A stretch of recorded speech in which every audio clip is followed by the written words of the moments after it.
Hello friend, आप सभी का हमारे यूट्यूब चैनल पर स्वागत है। इस वीडियो में भाग 4, भाग 3 इसके पहले हम वीडियो को बना चुके हैं। इसमें भाग 4 में बनाने वाले हैं एनसीईआरटी के प्रश्न। एनसीईआरटी का चौथा प्रश्न है, जब लोहे की कील को कॉपर सल्फेट के विलयन में डुबाया जाता है तो विलयन का रंग क्यों बदल जाता है। जब लोहे की कील को कॉपर सल्फेट के विलयन में डुबाया जाता है तो विलयन का रंग क्यों बदल जाता है। क्या है, किसे? लोहे की कील। लोहे की कील का प्रतीक क्या होता है? Fe। लोहे की कील का प्रतीक है Fe। किस में डुबाया जा रहा है?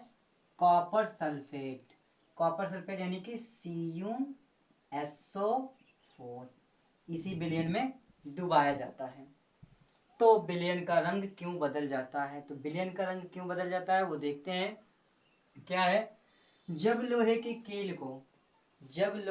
कील को कॉपर सल्फेट के विलयन में डुबाया जाता है तो वह भूरे रंग का हो जाता है। कैसा हो जाता है? भूरे रंग का हो जाता है, क्योंकि लोहा कॉपर सल्फेट के विलयन में से कॉपर को विस्थापित करने देता है। कॉपर को क्या करने देता है? विस्थापित करने देता है। क्यों विस्थापित करने देता है वो देखते हैं। और आयरन सल्फेट बनाता है। क्या बनाता है? आयरन सल्फेट बनाता है। आयरन कॉपर से अधिक अभिक्रियाशील होता है। आयरन क्या होता है? कॉपर से अधिक क्रियाशील होता है, इसलिए विस्थापित होने देता है। विस्थापित होता है, अधिक क्रियाशील होता है। इस अभिक्रिया के दौरान कॉपर सल्फेट का नीला रंग धीरे धीरे हल्का होता जाता है और फिर हल्के हरे रंग में बदल जाता है। क्यों ये प्रक्रिया होता है? इसलिए होता है कि कॉपर जो है आयरन से कम क्रियाशील होता है। कॉपर जो है आयरन से कम क्रियाशील होता है, इसलिए विस्थापित हो जाता है। और जब कॉपर सल्फेट के विलयन में डुबाया जाता है तो वह भूरे रंग का हो जाता है। जब आयरन को कॉपर सल्फेट के विलयन में डुबाया जाता है तो वह भूरे रंग का हो जाता है और कॉपर आयरन से कम क्रियाशील होने के कारण विस्थापित हो जाता है, जिससे धीरे धीरे क्या होता है? धीरे धीरे हल्का हो जाता है। क्या? कॉपर सल्फेट का विलयन हरे रंग कॉपर सल्फेट का नीला रंग धीरे धीरे हल्का हो जाता है और फिर हल्के हरे रंग में बदल जाता है। तो क्या हो जाएगा? विस्थापित हो जाएगा। आयनों का अदला बदली तो हो जाएगा FeSO4 plus copper. Copper nickel जाएगा। ठीक है, यही हमारा समीकरण है। क्या हुआ? आयरन जो है अधिक क्रियाशील यौगिक है, कॉपर कम है, तो क्या होगा? कॉपर जो है Fe को विस्थापित कर देता है।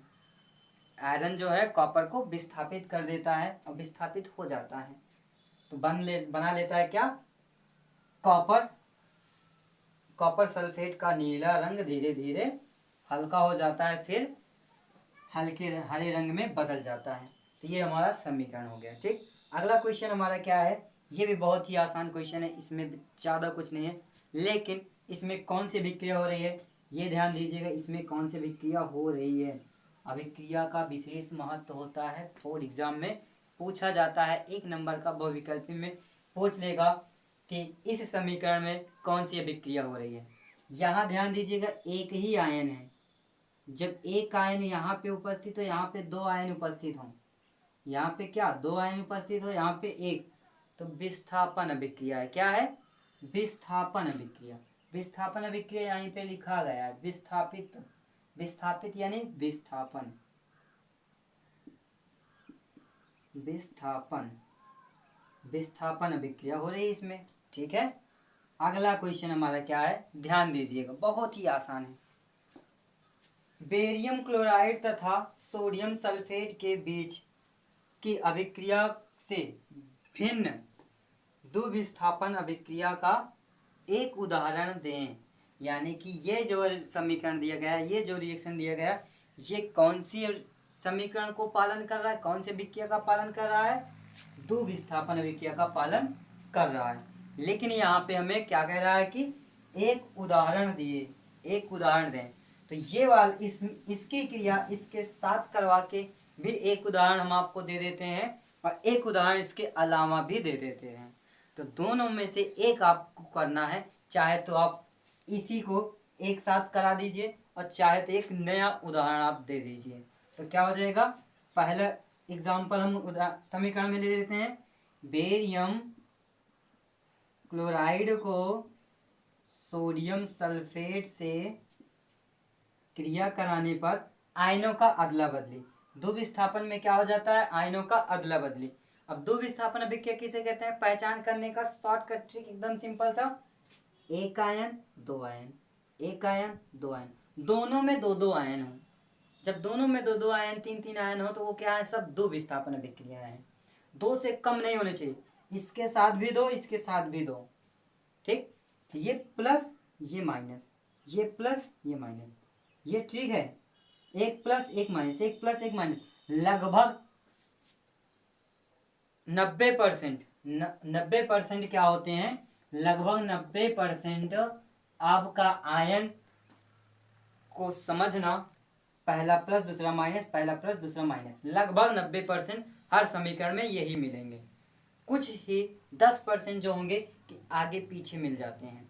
जैसे IUPAC नाम, IUPAC नाम चौथा चैप्टर कार्बनिक यौगिक में आपको इधर से उधर, उधर से इधर मिलने को देखा जाएगा। तो ये बेरियम क्या होगा, इसके माइनस वाले से, ये प्लस इसके साथ, तो सोडियम क्लोराइड NaCl, आगे क्या हो जाएगा, बेरियम सल्फेट, यही समीकरण जाकर बनेगा। अब देखिए सोडियम के कितने आयन, दो, क्लोरीन के दो, तो यहाँ पे एक एक है, दो से गुणा कर दो, खत्म। सल्फेट के दो संयुक्ता होती है, बेरियम के भी दो होते हैं, ये दोनों एक साथ रह जाएंगे। हमने इसकी संयुक्ता आगे बताया है वीडियो में, जिससे आप पीछे जाकर के अध्ययन कर सकते हैं। एक उदाहरण और इसका ले लेते हैं, छोटा सा, हाइड्रोक्लोरिक अम्ल और प्लस सोडियम हाइड्रोक्साइड, ये एक साथ कर दो, प्लस माइनस प्लस माइनस, तो सोडियम क्लोराइड बन जाएगा, NaCl प्लस जल। तो ये हमारा क्वेश्चन सॉल्व हो गया है। अगर आपको वीडियो पसंद आई हो तो हमारे चैनल को सब्सक्राइब करें और कमेंट करें और लाइक भी करना ना भूलें।